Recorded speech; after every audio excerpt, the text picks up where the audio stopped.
Tracking the rain right now in the Rogue Valley, also pretty damp tonight in the Klamath Basin. We're getting a break in Gold Beach along the rest of the coast, but there will be some more showers that work in from offshore overnight tonight. So we're not quite done yet for you folks in Curry County, but pretty expansive areas of rain, higher elevation, snow working through southern Oregon and northern California tonight. We'll get some more shower activity into the morning, but as we go through tomorrow morning into the afternoon, we're going to dry out across the region. Rainfall amounts will vary, but anywhere between 1/10 of an inch to 1/2 of an inch is going to be pretty common. Most of us on the lighter side of that range, but some higher amounts as you head towards Curry County. Snowfall totals, it's going to be pretty light up in our higher terrain.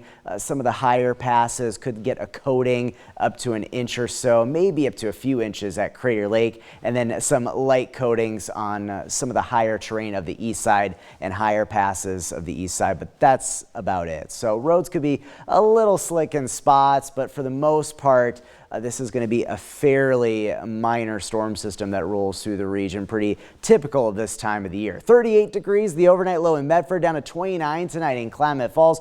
Tomorrow on your Thursday, we'll see shower activity, especially near the coast, but most of the wet weather will wrap up through the course of the morning and then into the afternoon. Temperatures running fairly seasonal for highs on your Thursday. We do have a high surf advisory tomorrow along the coast. Breaking waves up to 23 feet will be possible. So here's Stormcast. You can see most of this band of precipitation wrapping up as we head into the early morning hours of tomorrow, but more showers will work into parts of the region as we go through the morning tomorrow, and then things drying out tomorrow afternoon. Skies turning partly cloudy. We're going to continue to see decreasing clouds into tomorrow night. That's going to set us up for a cold start to Friday. Also some areas of fog in some of our inland valleys, and then all in all, mostly sunny and pretty tame weather right through this weekend. Mornings will stay cold, but our afternoons will be getting a bit milder. Will be pretty mild for the coast Friday and Saturday. Winds will be a bit breezy on Friday. In the Rogue Valley,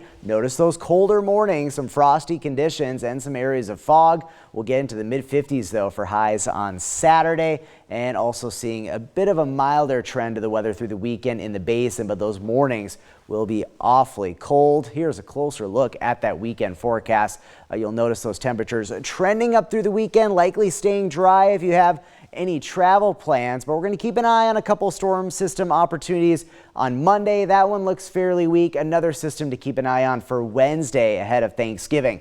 Your 7-day forecast for the coast: morning showers likely and then drying out into the afternoon tomorrow. Northern California, pretty quiet stretch through the weekend. Temperatures getting a bit milder as well for the basin. Colder mornings into the weekend, but we do look to stay dry, keeping an eye on the potential for maybe some wet weather next Wednesday.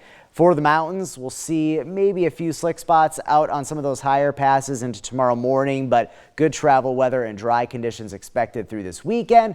And then in the Rogue Valley, a few lingering showers possible tomorrow morning, and then quiet weather expected through the weekend with cold mornings and some milder afternoons.